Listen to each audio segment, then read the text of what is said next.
Professor. This is my portion of the final exam for the video portion. Let's just get into it. We're back to the water bottle method. Live by the water bottle, die by the water bottle. Okay, so the first one I'm going to be doing is question number 1.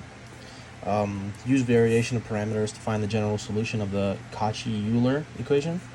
So we have x squared y double prime minus 3xy prime plus 4 is equal to ln x. From there we go with a is equal to 1, b is equal to negative 3, and c is equal to 4. And we plug that all into this little formula. M squared plus negative 3 minus 1 plus 4. We have m squared minus 4m. There's supposed to be an m here. Plus 4.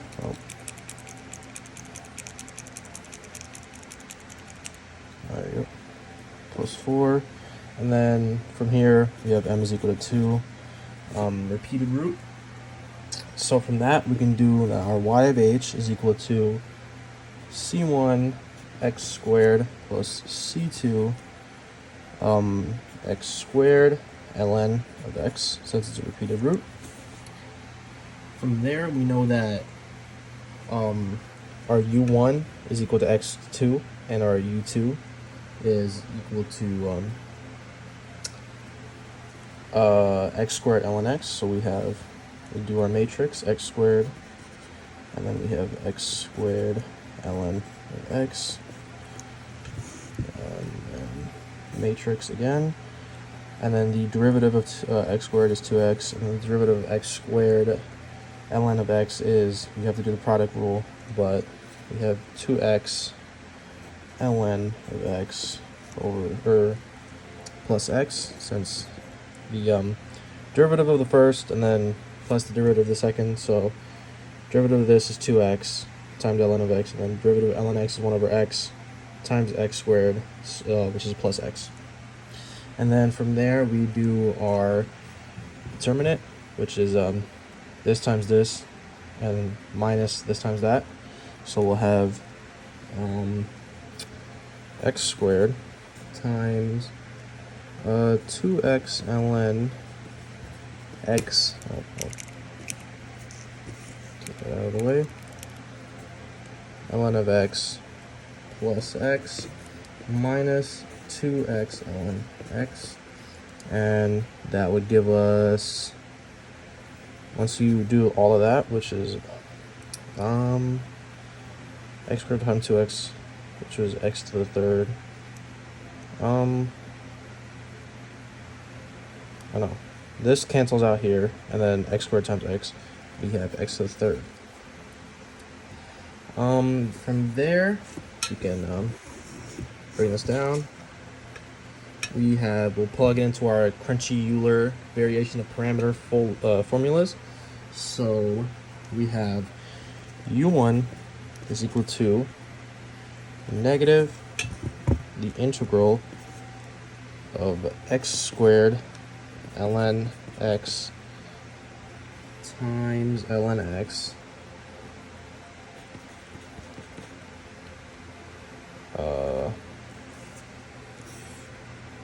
times x to the third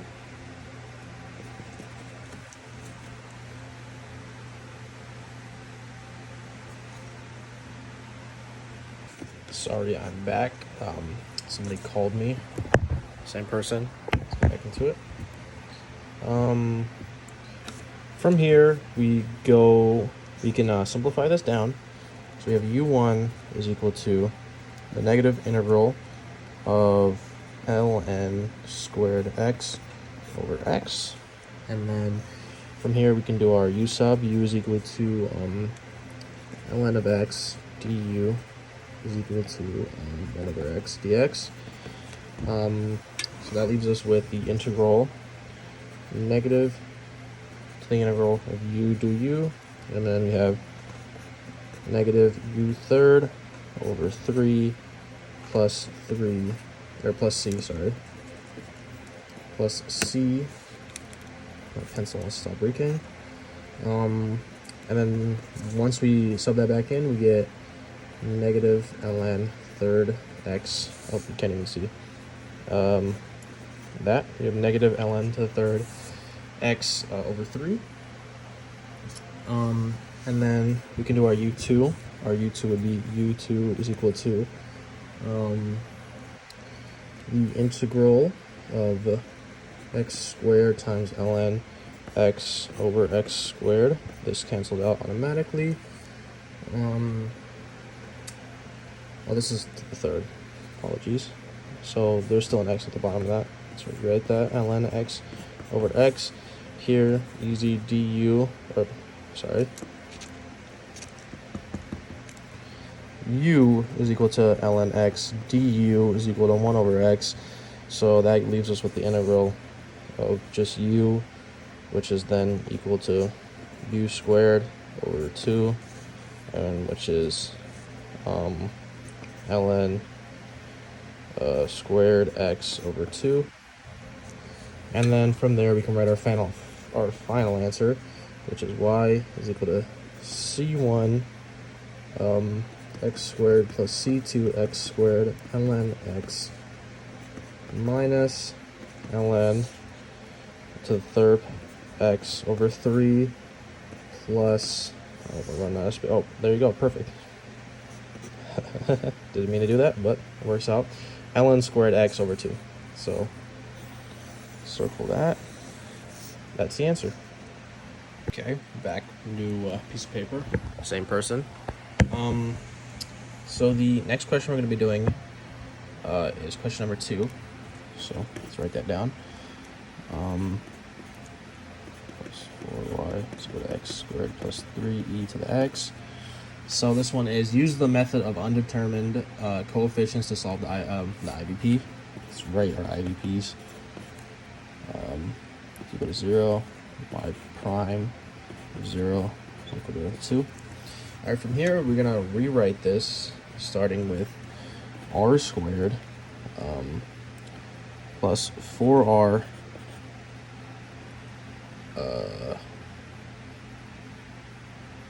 oh, sorry, no r there, plus 4 is equal to 0.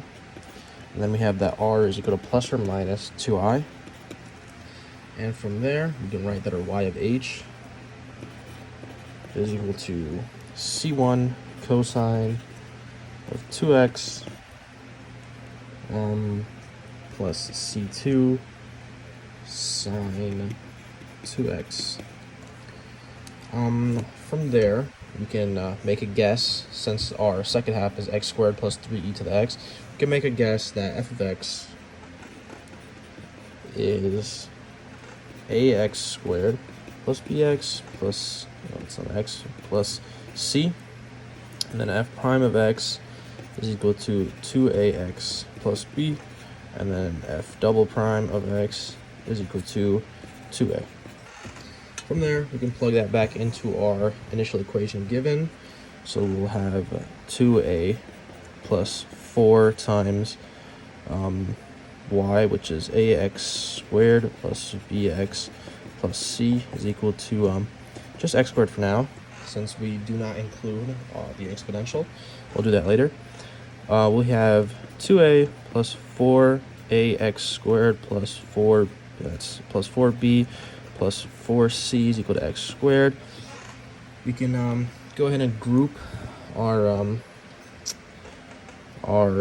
numbers here. So we have 4ax squared, and then it's plus 4bx plus 2a plus 4c is equal to x squared.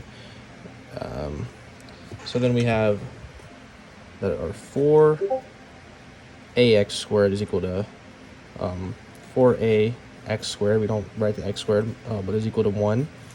Then we have our b is equal to 0, and our 2a plus 4c is equal to 0.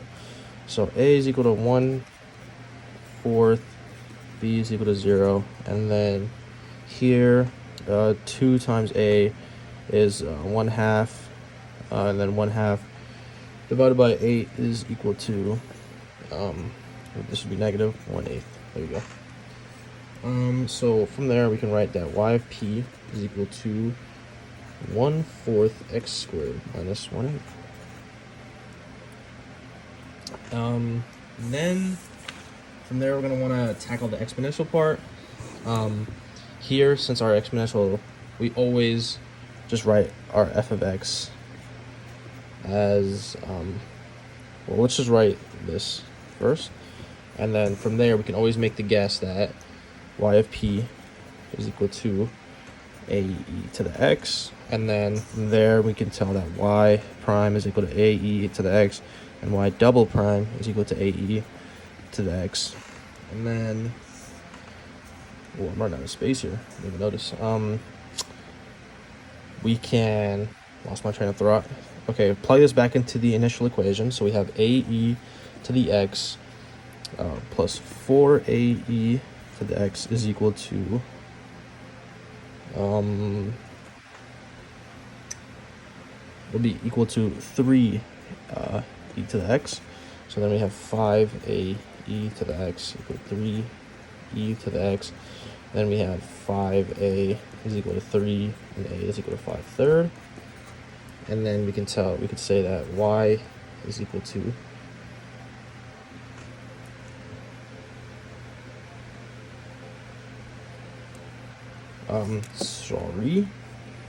this is actually a is equal to 3/5. And then hold on. Okay, I'm back. Same person. Thought I made a mistake. I just did some division wrong. What I did earlier was 5.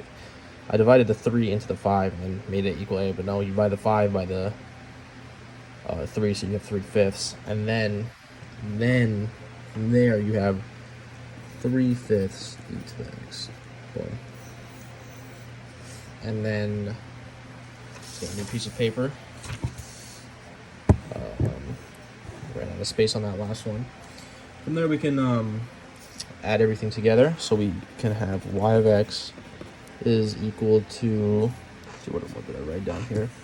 C1 cosine 2x plus C2 sine of 2x, and then that plus 1, oh, that's not a 1, plus 1/4 x squared of this minus 8, or minus 1/8, sorry, and then plus 3/5 e to the x. So that's our full y of x, but then we have some IVPs. We have y of 0 is equal to 0. Plugging that in, we get, so it's just some basic math. Cosine of 0 is 1. Sine of 0 is 0. So C2 becomes 0. And then 1/4 times 0. And then minus 1/8. And then plus 3/5. So we have C1 minus 1/8 plus 3/5 is equal to 0. And then if we subtract 1/8, or we add 1/8, subtract 3/5, we get C1 is equal to negative 19/40. I wrote that down earlier. And then to get our C2, we have to first take the derivative of our y of x. So from there we get cosine turns into negative sine, so we get negative 2, and then we have to multiply by the inside.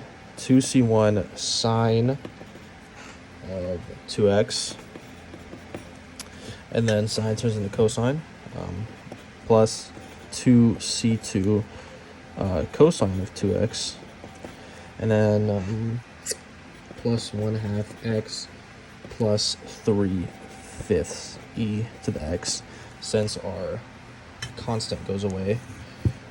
So from there we can put in the IVP. Y prime of 0 is equal to 2. Again, sine of 0 is 0, and then cosine is 1, and then 1/2 x turns to 0, and then we have 3/5. So we get 2c2 plus 3/5, and then that's equal to 2. And then if you subtract and then divide, we get c2 is equal to 7/10.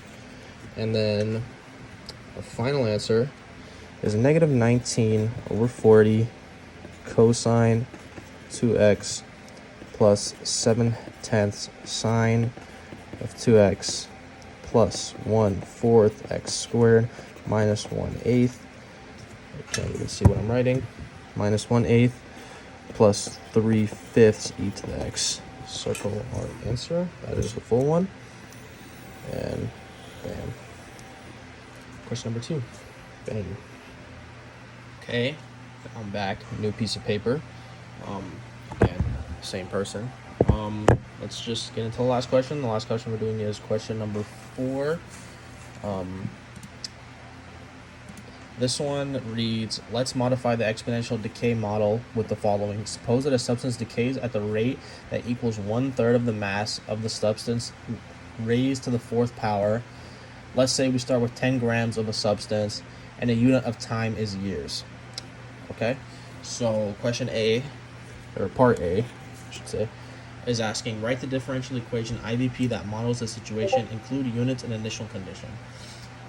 So a couple things from the question that we can use to come up with the differential equation is decays at a rate. So we know that the change in mass and time is negative. And then we also have the rate is, what is the rate? The rate is 1/3 of the mass of the substance raised to the 4th power. So we'll know that it's going to be m to the 4th. And proportional, it'll be 1/3, so it'll be 1/3 times m to the 4th. And we know that it's decaying, so it's going to be negative. So all of that put together, we have A is equal to, let's write the negative, 1/3 m to the 4th. That's easy. And then we come up with the initial condition. The initial condition is, it says we start with 10 grams. So we know that m of 0 is equal to 10. And boom, that's done. A. Negative 1/3 m to the 4th, m of 0 is equal to 10. And then part B is asking to solve this D, so we'll go with B. To do that, we have to first write negative 1/3 m to the 4th is equal to dm, I forgot to write this earlier, dm over dt. Now we can solve this. So to solve this, we can divide by m to the 4th and then multiply by dt. So we'll have negative 1/3 dt is equal to dm, and then we're going to write over m to the 4th as m to the negative 4th. And then we will take the derivative, or the integral, sorry, and then we will have negative 1/3 t plus c is equal to negative 1/3, and then this will be m to the 3, but we're going to write it down here now, m to the 3rd. From there we can multiply a 3. 3 times this would be, or actually we can multiply by a negative 3, so we get rid of the negative 2. Negative 2's, negative 2, there you go. T plus c is equal to negative, oh, not even negative, 1 over m to the 3rd. And there we can now use our initial condition given, which is m0 is equal to 10. So we have t plus c is equal to, oh, no, that is not true. We will have 0 plus c is equal to 1 over 10 to the 3rd, which is 1,000. So then we know that c is equal to 1 over 1,000. And I'm getting a call on Discord. Deny the call. There we go. Jesus Christ. I'm trying to do math. Let's see. So we know that our final answer would be t plus 1 over 1,000 is equal to 1 over m to the third. Circle that. That is the answer to part B. What is the half-life of the substance? So the half-life is when m is equal to half of 10, which is 5. So you can just solve that pretty easy. And we're back. My phone died. I mean, just so many things going on. I got a Discord call. My phone died. My friend called me earlier. Again, it's me. So let's just go back to where we left off. Where did we leave off? What is the half-life of the substance? To find the half-life, that's just when m is equal to half of 10, which is 5. So we can do part C. T is equal, or t plus 1 over 1,000 is equal to m to the, it would be 5 to the third power, which is 125. And then we have t is equal to 1 over 125 minus 1 over 1,000. Put that in the calculator. We have t is equal to 0.007 years. And then the next question is, our next part is part D. How long until there's only 1.5 grams left of the substance? So similar to the last one, we're just putting t plus 1 over 1,000 is equal to 1 over, this time it will be 1.5 to the third power, and that's 3.375 once you do the math. And then we have t is equal to 1 over 3.375 minus 1 over 1,000. T is equal to 0.2953 years. And that is the final answer to part D, and that is it. Thank you for watching. You've been a good professor, and have a good summer.